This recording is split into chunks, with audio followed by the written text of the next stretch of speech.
So I, at the age of 22 or 23 years old, had started this company called Apture, Capture Without the C. We raised venture capital, we did the startup thing, we had employees, we were building a product that made it easier for people to learn more about anything without leaving the website that they were on. And I had to come up with this whole narrative to recruit people. You have to say, we're going to change the world. You have to have a purpose. So it's not just going to make money. It's going to be a positive, impactful, mission-aligned objective in the world. And our friend Joe Edelman started this thing called Doubt Club, which gathered a group of startup founders together once a month to express our doubts.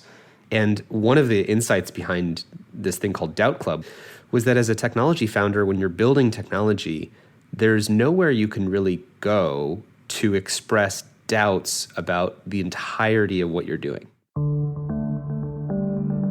There's certain things that you can tell your co-founders about, but maybe you don't tell your investors about. And there's certain things that maybe you can tell your investors about your co-founder, but you won't tell your co-founder about.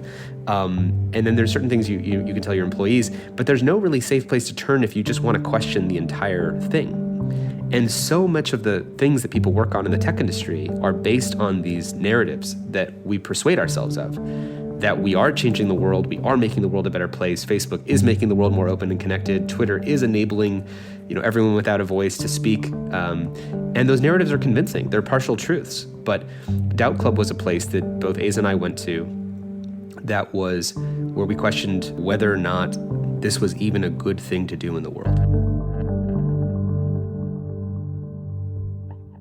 Renowned quantum physicist Richard Feynman once wrote, "It is our capacity to doubt that will determine the future of civilization." That's Stephanie Lepp, the executive producer of Your Undivided Attention. And this episode is going to be a little different. It's going to be different because Aza and I are going to be in the hot seat and Stephanie is going to be hosting. And it's going to be different because we are going to be talking openly about our doubts with you, our listeners. I'm Stephanie Lepp. I'm Aza Raskin. And I'm Tristan Harris. And this is Your Undivided Attention. In 2018, Tristan, Aza, and our third co-founder, Randima Fernando, launched the Center for Humane Technology, or CHT. And in launching CHT, we went from privately questioning the startups that we were building to publicly challenging what the entire social media industry was creating. And we continued to evolve our understanding of what is generating our social media problems in the first place. We continued to doubt whether what we were building was up to the task, which is what we'd love to share more of on this show with you, starting today.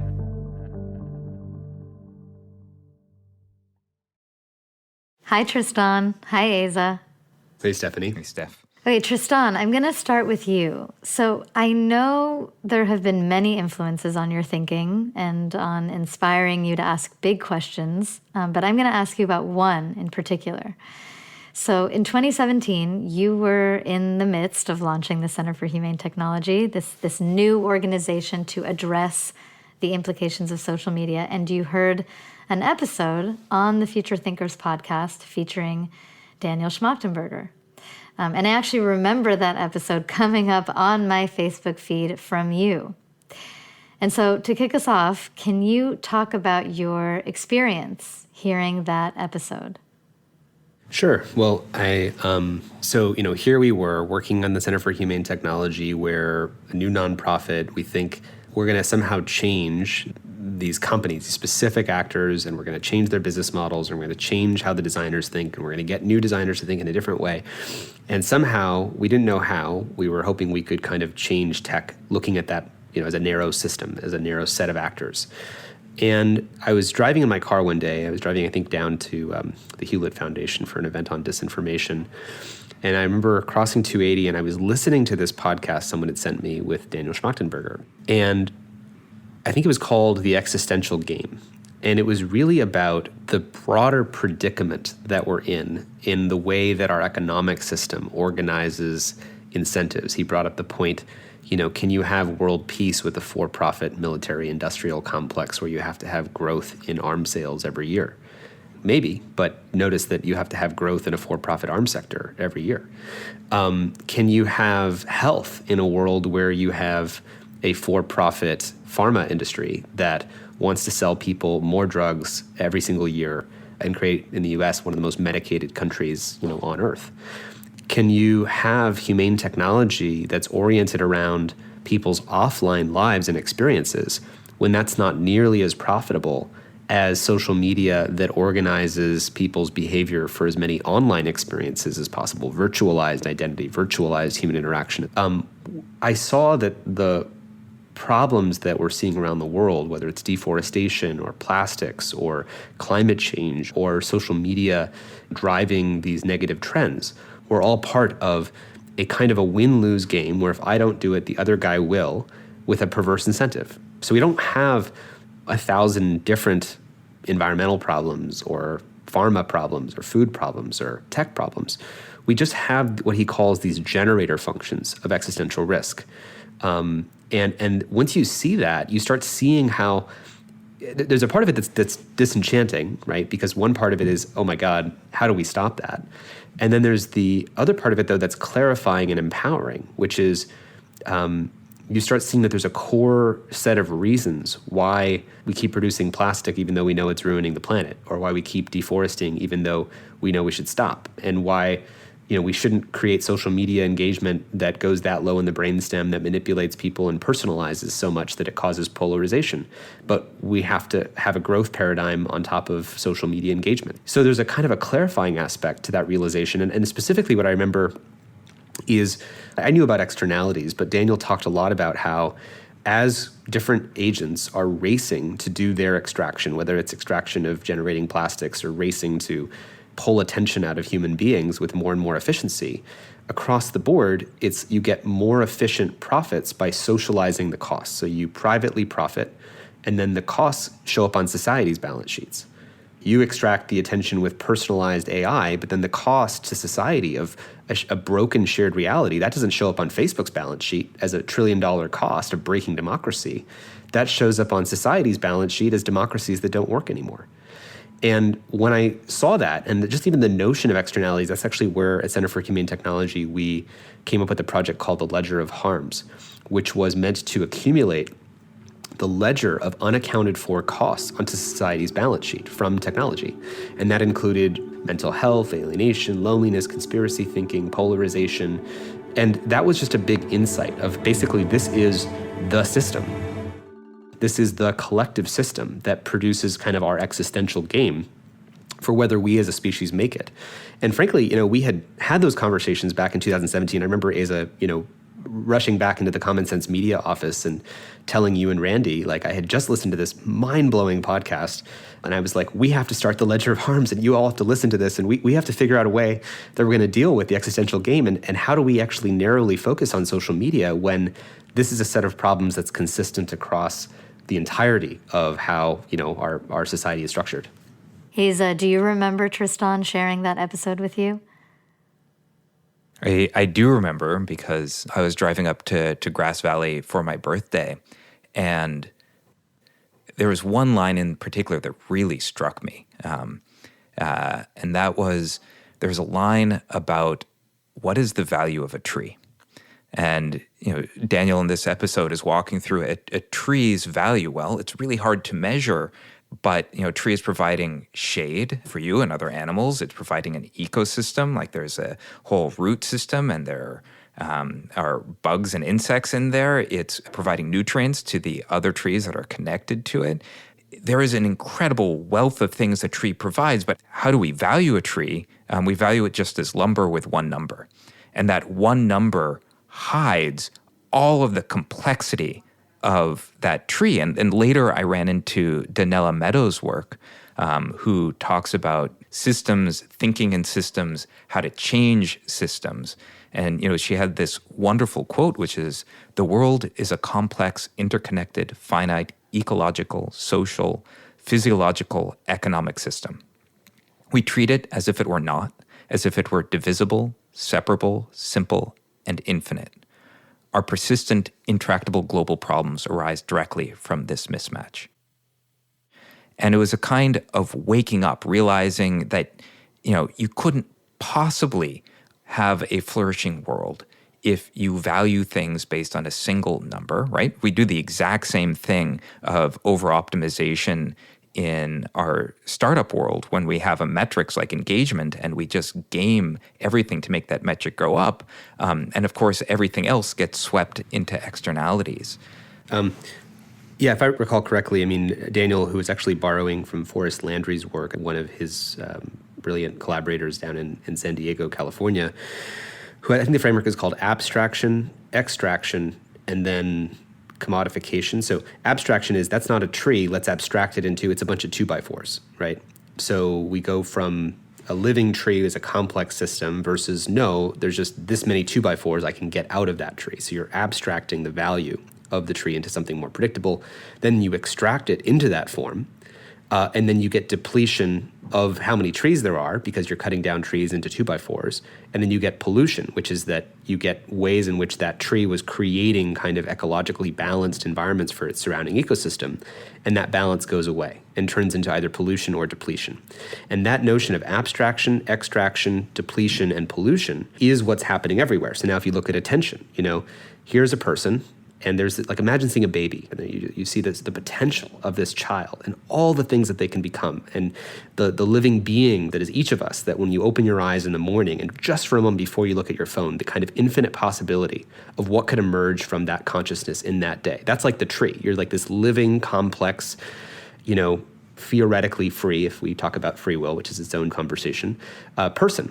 But of course, that free person isn't worth nearly as much that way as they are as finite units of attention. The 2x4s of a tree is the same as the predictable time slices of you scrolling with your finger over and over again as 1 second of attention, 2 seconds of attention.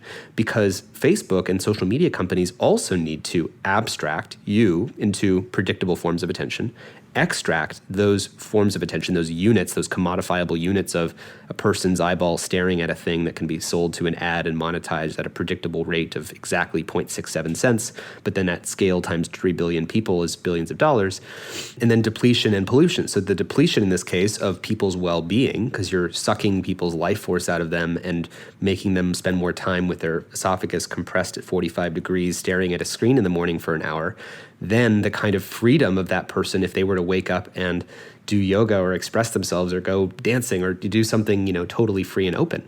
And then you get depletion, then you get pollution, which is what is the pollution that comes in society from people's freedom being commodified into these predictable slabs of not just scrolling, but again, outrage generating. So the more people are posting highly engaging material on Facebook as opposed to lowly engaging material, well, highly engaging is going to be more profitable, and highly engaging produces these negative societal effects because you end up with the most crazy town of the attention economy becoming mainstream town of our world.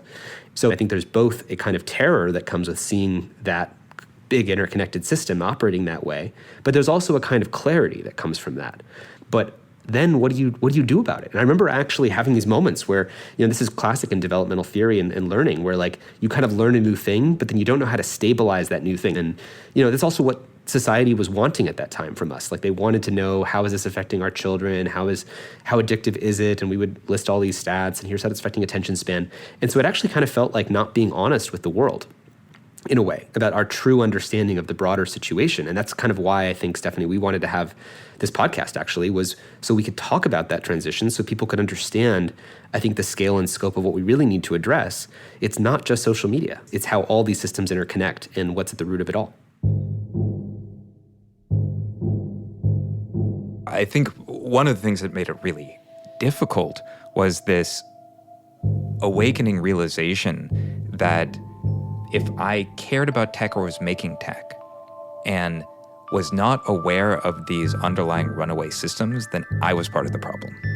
And yet still not knowing what to do. So, in that period when what would become CHT was gaining steam, remember, Tristan, you and I sitting in a cafe in West Oakland having a conversation, and you were critiquing some of the interfaces I was making, and I was critiquing some of your approach because it was like, hey, I see what you're saying about the attention economy, but I don't see how you're going to do anything about it.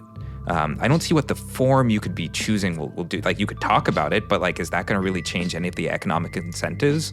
Startups are still the most capital efficient way of changing the world. Those are the words I remember saying, word for word. So I'm going to continue working on this product, and I'll have bigger effect than you sort of like complaining from the sidelines. I remember that sort of like it's ramping up a little bit, but it's sort of like, I remember what my mind was like back then. Well, this is actually really, really important. It really gets to when we talk about in systems change, changing the paradigm from which people are thinking. Because what you're speaking to is the paradigm that you and I were born and raised into, basically. I went to Stanford, which is conveniently situated right between Sand Hill Road, where all the venture capitalists are, and Page Mill Road, where all the lawyers are, and it makes it the most efficient sort of venture capital startup creating ecosystem. And I remember I was a Mayfield Fellow, was a program at Stanford. Many different tech companies actually kind of were part of this program, and they train you basically, if you want to be a socially acceptable human being as a graduate from Stanford, you need to start a tech company, and that's the only form of success. And when you tell your friends that you're thinking about building a nonprofit or thinking about learning how to cook, you don't get any reaction. But if you tell people you're starting a tech company, then that's how you get your social validation. So when you go back to that conversation you and I were having at that cafe, I remember that too. And I remember thinking very cynically about my own thing that I was doing. I mean, what are you going to do when you see this problem? You're going to think about it. You're going to talk about it. It's this massive amorphous thing, which is just the system inside of which we are living. How can knowing about it or talking about it change anything? Great question. And I know that has been a big source of tension for both of you. And so I would love to lean into that for a second. So you created the Center for Humane Technology in order to address the doubts that you were discussing in Doubt Club. But then you're confronted with these deeper and more amorphous doubts about what's generating the issues with technology and climate change and inequality and. And so indeed, as you asked Tristan, what do you do with that? What do you do with that?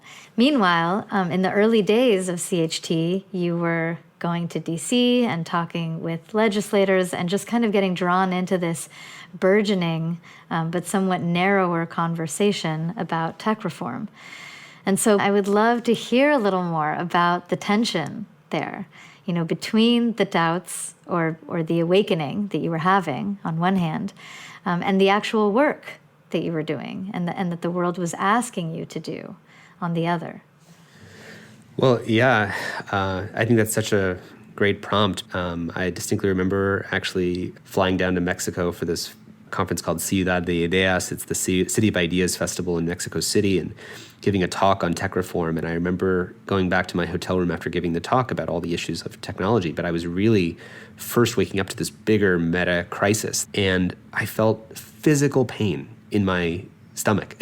Aza and Randy will remember this actually, because I just didn't know how to square this specific issue of technology, which we are obviously experts in and had some capacity to advance, with this bigger issue that even if you got the tech issue addressed, even if you perfectly addressed that, you still have abstraction, extraction, depletion, and pollution running on a finite planet and a finite ecosystem across every other domain. And so the sense of it doesn't add up. Like, you could quote unquote solve some narrow aspect of some of these problems, but you wouldn't be addressing the bigger risks that determine whether we make it or not. And that physically and emotionally and spiritually, I think, inside of me was really, really, really hard. And in fact, especially the kind of gap between the two, because the world wasn't asking us, well, what do you do about abstraction, extraction, pollution, and depletion, and existential risk, and how do we make it through the bottleneck of the systems that we've built into some different paradigm? They were asking us, here's what Facebook did yesterday, would you please comment on it, and maybe that'll help advance the conversation. The gap between what we were holding and what we were known for was painful.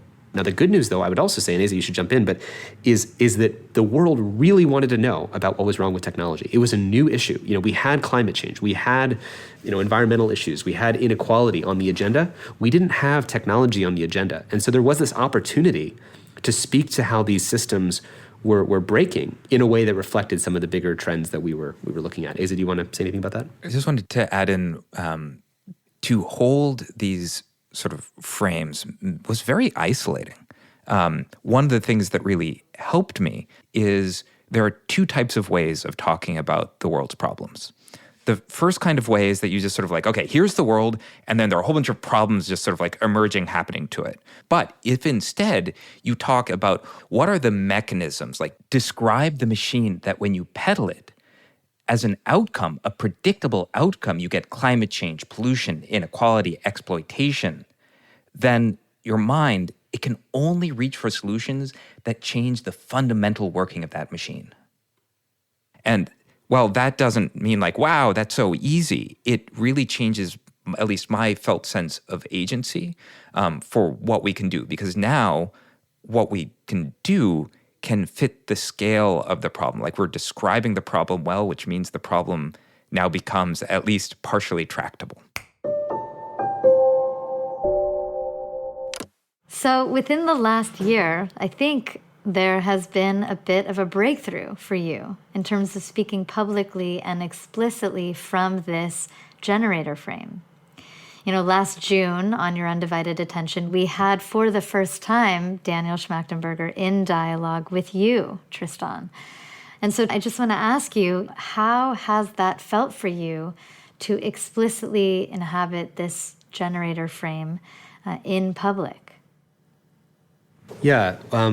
When you understand those generator functions, that there's a growth imperative tied to abstraction, extraction, depletion, and pollution, it really does create this split. And the reason I want to double down on this feeling of alienation or isolation is because it may be something that you listeners out there might be feeling listening to this podcast. I mean, I definitely know, have heard from people who say, wow, like this podcast is so informative, it's so nice, so great, but then I feel like alone because then I'm understanding these things about the world that other people around me don't understand.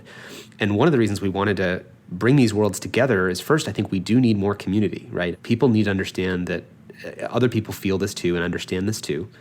And that walking worried sense that something's not right does have grounding. It's your mammalian system is not lying to you, but it's not that it's a pedophile QAnon elite that's kind of running the world and that's the big crisis that we're facing, or it's not that it's just one political party is taking power, or it's not that, hey, there's just these one or two evil oil company executives who aren't doing the right thing because if one oil company didn't do it, the other one would. Again, it's that we're caught in these races that produce these negative outcomes, the runaway systems beneath. And so, Stephanie, to your question about how does it feel getting to kind of go out publicly and talk about these things, it feels really, really good and important to me because these have been two parts of my own identity and my own psychology that I've been holding and they felt separate for too long. And it hurts to hold them separately. And, that won't go away because the world does still perceive technology as just an issue. How do we deal with what Facebook did yesterday? They changed their policy on X, or Adam Mosseri from Instagram testified to Congress about why. What do you think? Microphone in your face. You're commenting on these narrow moments or choices or design events instead of how these systems are operating. And I do feel a lot better communicating more from these generator functions. And we're hoping with this podcast also to take you listeners out there along with us for this ride, because that's what it's going to take to address these problems. They're not separate issues. They're connected by these fundamental runaway systems that we mentioned earlier. Like in Donella Meadows' framework, there are 12 leverage points in a system going from constraints and stocks and flows at number 12 all the way up to transcending paradigms at number 1. And it's not like you just then focus on paradigmatic change. You have to do all of them, from times and delays to changing the incentives of the system to the stocks and the flows.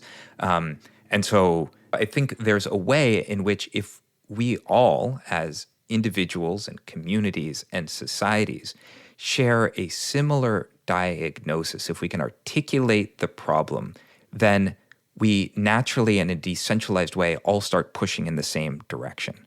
And when we all push in the same direction, like no system can stand up to that. And it's just the acknowledgement that there is room in here for hope.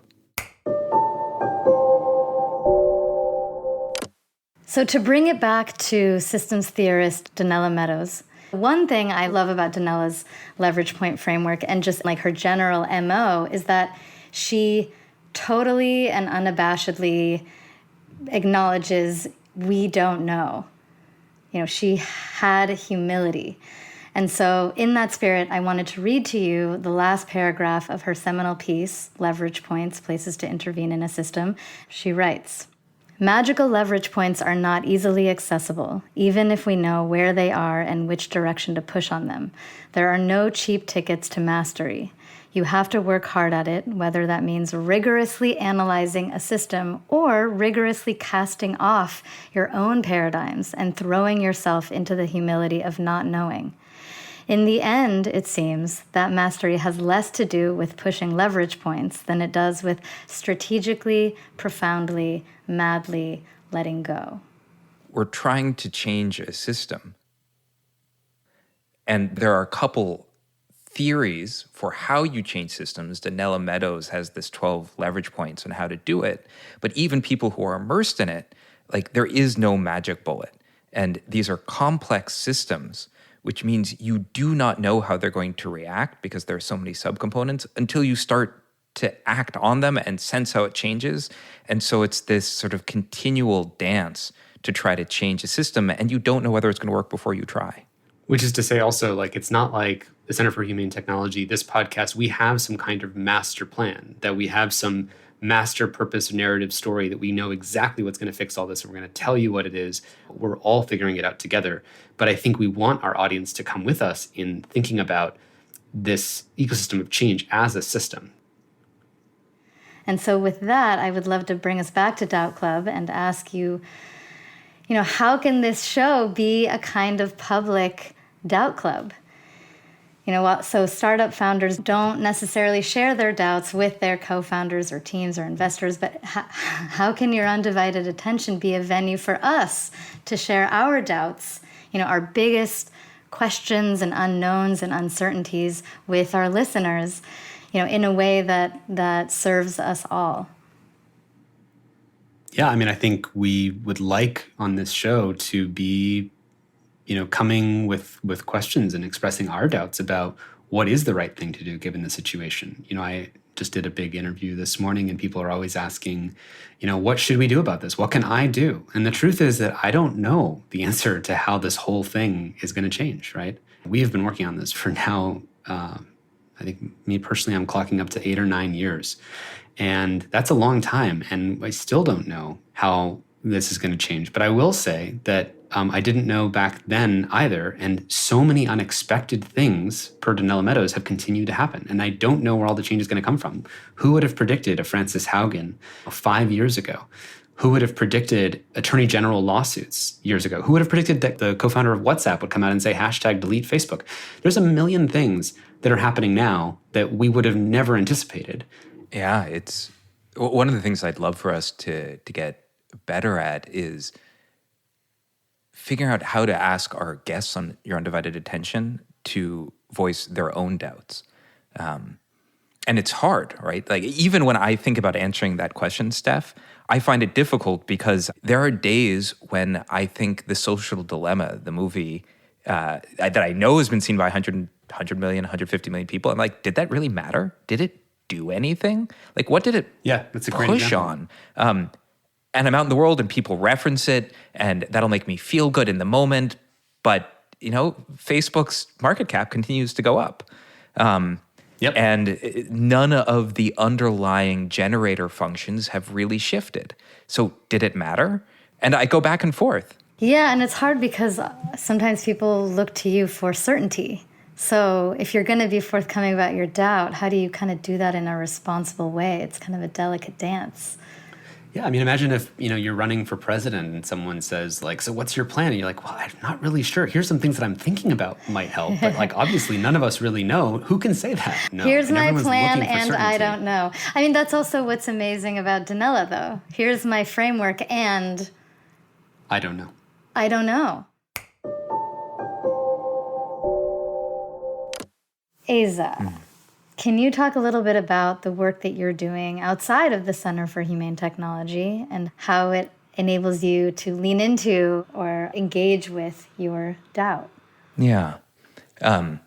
So the other work that I do is I'm a co-founder for a project called Earth Species Project, or ESP. And then its goal is use the latest in machine learning to decode the languages of non-human species.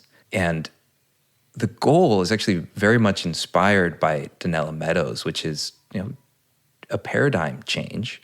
Can we shift the way that we think about ourselves and our relationship to the rest of the planet? And I don't know if it'll work. Roger Payne is a whale biologist who, in the 1960s, released this record, The Songs of the Humpback Whale, with his wife at the time, Katie Payne, and it created Star Trek IV, Go Back in Time and Save the Whales. It goes on Voyager 1 as the first track on the Golden Record, representing not just humanity, but all of Earth. It's distributed 100,000 times back then, which is huge, and it's played in front of the UN General Assembly, and it's sort of like the galvanizing artifact for banning deep-sea whaling, which is why we still have humpbacks today. There's humanity going to the moon, and like those images of seeing ourselves from the outside, Earthrise and Blue Marble, are still the most viewed photos in world history. And when there were human beings standing on the moon, that's when the EPA came into existence, NOAA was born, the modern environmental movement was born, Earth Day was started, the Clean Air Act was passed in the Nixon era. And so I don't know whether Earth species will create the moment which then galvanizes a shift towards radical sustainability and empathy and shifting our own self-image, but I have hope that it could. Quantum physicist Richard Feynman, who won the Nobel Prize for Physics in 1965 and is considered the founding father of nanotechnology, he said the secret to his scientific success was his ability to embrace doubt and uncertainty. And so to close, the question I want to ask you is, what one action can our listeners take to strengthen their capacity to doubt? It is really hard to doubt on your own. Because you don't know when those doubts are true doubts that you should be listening to and when those doubts are the doubts that you should continue past. And so one thing that you can do is, at whatever level you are, whatever your peer group is, pull together 2, 3 of them and make yourself a doubt club. I think it's a really powerful way to find the places that you have been deceiving yourself and get to see yourself from the outside. Yeah, I totally agree. I do think starting a doubt club with your friends, don't listen to this stuff alone. Don't think about this stuff alone. Be in community. I do think that's one of the right answers, but I'm not sure about it. The other thing, which despite all the things we just said about doubt, in fact, maybe not despite. We don't have all the answers, but by the way, here's some answers that you can check out. We have answers on our website. We have with answers 100% certainty. It's all in the spirit of our new mantra. Here's my plan, and I don't know. But one of my life mottos, just so you know, is things went exactly as unplanned.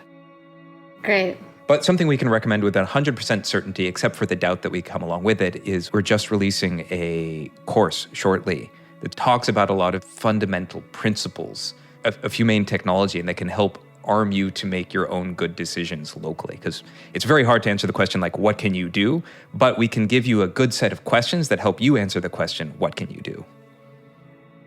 All right, well, Tristan, Aza, thank you for being willing to put out a course, put out a plan, put things out, and say, I don't know. Thank you, Steph. Thank you so much, Steph. Tristan Harris started his career as a magician. He studied persuasive technology at Stanford and used what he learned to build a company called Apture that was acquired by Google. It was at Google where Tristan first sounded the alarm on the harms posed by technology that manipulates attention for profit.